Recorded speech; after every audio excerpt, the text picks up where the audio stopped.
রাজনীতিবিদ, শিক্ষাবিদ, সাংবাদিক ও বিশিষ্টজনের সম্মানে নিউ বধূসাজ কমিউনিটি সেন্টারে ইফতার মাহফিলের আয়োজন। মঞ্জুরুল আলমের প্রতিবেদনে বিস্তারিত। বুধবার ১৯ মার্চ ইসলামী আন্দোলন বাংলাদেশ মাধবদী থানা ও পৌর শাখার আয়োজনে ইফতার ও মাহফিল অনুষ্ঠিত হয়েছে। ইসলামী আন্দোলন বাংলাদেশ মাধবদী পৌর শাখার সভাপতি আলহাজ মোহাম্মদ ইউনুস ভূঁইয়ার সভাপতিত্বে মাধবদী থানা শাখার সাধারণ সম্পাদক মাস্টার মোহাম্মদ আরিফুল ইসলামের সঞ্চালনায় প্রধান অতিথি ছিলেন ইসলামী আন্দোলন বাংলাদেশ কেন্দ্রীয় সহকারী মহাসচিব মাওলানা আহমদ আব্দুল কাইয়ুম। আপনি কি প্রবাসে গিয়ে স্বাবলম্বী হতে চান? পূর্বে বুকিংকৃত বিমানের টিকিট পরিবর্তন করতে চান, অথবা ট্যুরিস্ট ভিসার মাধ্যমে এই সুন্দর পৃথিবী ঘুরে দেখার স্বপ্ন দেখছেন?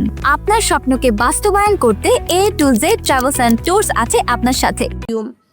বিশেষ অতিথি ছিলেন ইসলামী যুব আন্দোলন বাংলাদেশ কেন্দ্রীয় সাংগঠনিক সম্পাদক মাওলানা আরিফ বিন মেহেরউদ্দিন, ইসলামী আন্দোলন বাংলাদেশ নরসিংদী জেলা শাখার সিনিয়র সহসভাপতি আলহাজ আশরাফ হোসেন ভূঁইয়া, ইসলামী আন্দোলন বাংলাদেশ নরসিংদী জেলা শাখার সহসভাপতি ও মহিষাসুরা ইউনিয়ন পরিষদের চেয়ারম্যান মুফতি কাউসার আহমেদ ভূঁইয়া, নরসিংদী জেলা শাখার সাধারণ সম্পাদক মোহাম্মদ রাকিবুল হাসান, মাধবদী থানা শাখার সভাপতি আলহাজ কারি আবুল কাশেম, বাংলাদেশ জামায়াতে ইসলামী মাধবদী শহর শাখার আমির মাওলানা আমিনুল হক, অধ্যক্ষ মোহাম্মদ শেখ সাদি সহ রাজনীতিবিদ, শিক্ষক, সাংবাদিক ও সমাজসেবক বৃন্দ।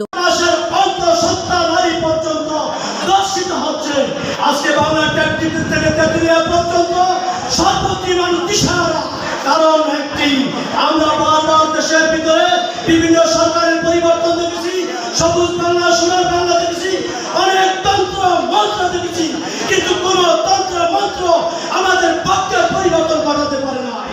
আমাদের 26 টেলিভিশন, মাতৃভূমির বন্ধনে।